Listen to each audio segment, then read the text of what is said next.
Assalamualaikum warahmatullahi wabarakatuh. Alhamdulillahirabbil alamin, wassalatu wassalamu ala asrofil anbiya'i wal mursalin, sayyidina wa maulana Muhammadin wa ala alihi washabihi ajmain. Amma ba'du. Pertama-tama, marilah kita panjatkan segala puji syukur kehadirat Allah Subhanahu wa taala yang telah memberikan nikmat dan karunia-Nya kepada kita semua, sehingga kita dapat bertemu kembali dalam keadaan sehat walafiat. Tak lupa, salawat serta salam kita haturkan kepada junjungan kita Nabi besar Muhammad SAW. Semoga kita semua mendapatkan syafaat beliau di yaumil akhir nanti. Amin ya rabbal alamin. Bapak Ibu yang dirahmati Allah, pada kesempatan ini kita dapat bertemu kembali dalam kajian rutin Laboratorium Terpadu Universitas Islam Indonesia. Izinkan saya menyampaikan suatu tema yang sangat penting dalam kehidupan seorang muslim mengenai keyakinan kita bahwa pilihan dari Allah adalah yang terbaik. Sebagai umat Islam, kita diajarkan untuk meyakini bahwa segala sesuatu yang terjadi dalam hidup kita, baik yang kita sukai maupun yang kita benci, adalah ketentuan yang telah ditetapkan oleh Allah Subhanahu wa taala. Dalam Islam, kita meyakini rukun iman, terutama yang keenam yaitu rukun iman kepada qada dan qadar. Qada merupakan keputusan Allah yang pasti dan qadar merupakan ketentuan Allah yang berlaku di dunia ini. Takdir ini mencakup dua aspek utama tersebut. Takdir adalah ketentuan Allah yang telah ditetapkan sejak zaman azali, yang telah dituliskan jauh sebelum kita dilahirkan di dunia. Allah berfirman dalam surat Al-Qamar ayat 49, A'udzubillahi minasyaitonirrajim. Bismillahirrahmanirrahim. Inna kulla syai'in khalaqnahu biqadar. Yang artinya, sesungguhnya kami menciptakan segala sesuatu sesuai dengan ukurannya. Hal ini mengajarkan kita bahwa setiap kejadian dalam hidup, baik yang besar maupun yang kecil, adalah hasil dari takdir yang telah Allah tentukan. Dengan memahami hal ini, kita tidak perlu merasa cemas dan khawatir, karena segala sesuatu yang terjadi telah ditetapkan dan dalam pengetahuan dan kehendak Allah Subhanahu wa taala. Bapak Ibu yang dirahmati Allah, Asmaul Husna Al-Hakim yang artinya Maha Bijaksana menunjukkan kebijaksanaan Allah dalam setiap keputusannya, dalam memberikan yang terbaik untuk hambanya. Meskipun kita mungkin tidak menyadari saat itu juga bahwa kejadian tersebut baik untuk kita. Kita seringkali merasa bahwa sesuatu yang kita inginkan atau harapkan itu belum terkabul, namun kita harus yakin bahwa Allah itu lebih mengetahui apa yang terbaik bagi kita. Allah berfirman dalam surat Al-Baqarah ayat 216, Bismillahirrahmanirrahim. Kutiba alaikumul qitalu wa huwa kurhul lakum wa asa an takrahu syai'aw wa huwa khairul lakum wa asa an tuhibbu syai'aw wa huwa syarrul lakum wallahu ya'lamu wa antum la ta'lamun. Yang artinya, diwajibkan atasmu berperang, padahal itu kamu benci. Boleh jadi kamu membenci sesuatu, padahal itu baik bagimu. Dan boleh jadi kamu menyukai sesuatu, padahal itu buruk bagimu. Allah mengetahui, sedangkan kamu tidak mengetahui. Ayat ini mengingatkan kita bahwa pandangan manusia hanya terbatas, sementara Allah mengetahui segala sesuatu dengan sempurna. Sebagai manusia, kita juga hanya memahami keinginan sendiri tanpa mengetahui akibatnya. Sementara itu, Allah mengetahui dampak dari segala sesuatu. Manusia sering terpengaruh oleh bisikan iblis. Jika sesuatu tidak sesuai dengan syariat Allah, iblis dapat mengambil kesempatan untuk menyesatkan manusia.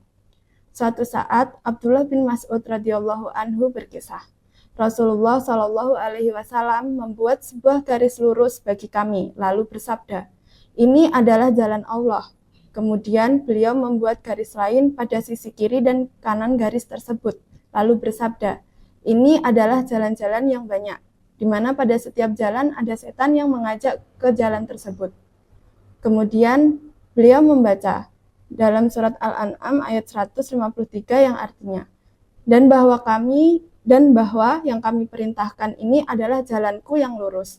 Maka ikutilah dia dan janganlah kamu mengikuti jalan-jalan yang lain, karena jalan-jalan lain itu dapat mencerai-beraikan kalian dari jalannya. Demikian itu dia perintahkan kepadamu agar kamu bertakwa. Diriwayatkan oleh Ahmad.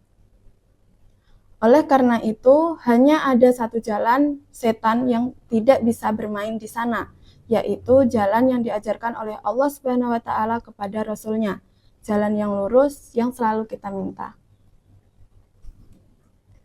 Bapak Ibu yang dirahmati Allah, seringkali manusia juga mendapatkan ujian dari Allah.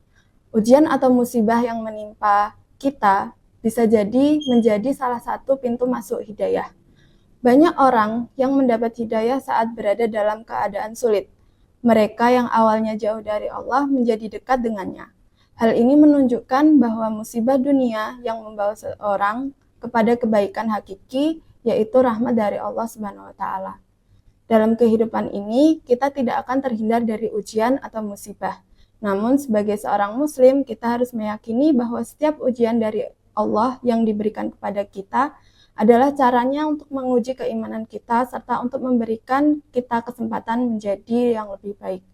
Dalam Islam, ujian bukanlah tanda ketidakpedulian Allah, melainkan tanda cintanya kepada kita. Nabi Shallallahu Alaihi Wasallam bersabda, "Sesungguhnya besarnya balasan tergantung dari besarnya ujian, dan apabila Allah cinta kepada suatu kaum, Dia akan mengujinya. Barang siapa yang ridho, maka baginya lah keridhaan Allah, dan barang siapa yang murka, maka baginya kemurkaan Allah." Hadis riwayat Al-Tirmizi. Ujian yang datang dalam bentuk musibah ataupun kesulitan adalah bagian dari takdir Allah yang harus kita hadapi dan dengan penuh kesabaran dan tawakal. Allah tidak akan memberikan ujian yang melebihi batas kemampuan hamba-Nya. Jadi, apapun ujian yang kita hadapi, harus yakin bahwa Allah tahu kita mampu untuk menghadapinya. Seringkali apa yang kita anggap sebagai ujian atau musibah adalah kejadian yang mengandung hikmah. Kadang-kadang Allah menghindarkan kita dari sesuatu yang buruk dengan memberikan ujian atau memberikan kita kesempatan untuk belajar menjadi yang lebih baik. Setiap ketentuan Allah memiliki hikmah yang mungkin kita pahami di kemudian hari. Oleh karena itu, kita harus selalu berusaha untuk melihat hikmah di balik setiap peristiwa, baik yang menyenangkan maupun yang menyakitkan. Bapak Ibu yang dirahmati Allah, dalam konsep pilihan Allah adalah yang terbaik ini juga mengajarkan kita untuk menghadapi dengan kesabaran dan penuh tawakal kepada Allah. Sebagai umat Islam, kita diajarkan untuk selalu sabar dalam menghadapi segala ujian dengan berserah diri kepada Allah setelah kita berusaha semaksimal mungkin. Allah berfirman dalam surat At-Taubah ayat 51, Bismillahirrahmanirrahim, Qul la yusibana illa ma kataballahu lana huwa maulana wa 'alallahi falyatawakkalul mu'minun. Yang artinya, katakanlah Nabi Muhammad, tidak akan menimpa kami melainkan apa yang telah ditetapkan Allah bagi kami. Dialah pelindung kami dan hanya kepada Allah hendaknya orang-orang mukmin bertawakal. Tawakal adalah sikap berserah diri setelah kita berusaha sebaik mungkin. Tawakal kepada Allah tidak berarti hanya pasrah tanpa berusaha, tetapi kita berusaha dengan penuh kesungguhan dan berdoa kepada Allah, kemudian menyerahkan hasilnya kepada Allah. Karena kita yakin bahwa keputusan yang diberikan oleh Allah adalah yang terbaik. Kita tidak boleh merasa kecewa atau putus asa jika hasilnya tidak sesuai dengan harapan kita. Sebagai seorang Muslim, kita selalu memohon kepada Allah dan berdoa. Allah berfirman dalam surat Al-Baqarah ayat 186, yang artinya, apabila hamba-hambaku bertanya kepadamu, Nabi Muhammad, tentang aku, sesungguhnya aku dekat. Aku mengabulkan permohonan orang yang berdoa apabila dia berdoa kepadaku. Maka hendaklah mereka memenuhi perintahku dan beriman kepadaku agar mereka selalu berada dalam kebenaran. Doa adalah cara terbaik kita untuk berkomunikasi dengan Allah Subhanahu wa Ta'ala untuk meminta petunjuk dan memohon diberikan takdir yang terbaik. Bapak Ibu yang dirahmati Allah, semoga kita semua dapat mengambil pelajaran dalam kajian kali ini dengan topik pilihan Allah adalah yang terbaik. Dengan meyakini bahwa setiap takdir Allah adalah yang terbaik, kita akan lebih mudah menerima setiap peristiwa dalam hidup kita dengan sabar dan tawakal. Mari kita selalu berusaha untuk ikhlas dalam setiap kondisi dan selalu berdoa memohon kepada Allah untuk diberikan yang terbaik bagi kita. Sekian yang dapat saya sampaikan. Mohon maaf atas kekurangan dan kesalahan kata dalam penyampaian. Billahi taufiq wal hidayah, waridha wal inayah. Wassalamualaikum warahmatullahi wabarakatuh.